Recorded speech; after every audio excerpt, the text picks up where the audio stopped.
What's up, everybody? I want to share with you this exhibit I saw while at the main Cleveland Public Library.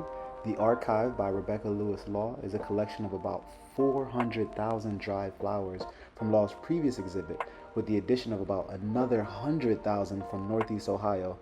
Honestly, seeing it in person was incredible, and I wanted to share it with you. So let's vibe out.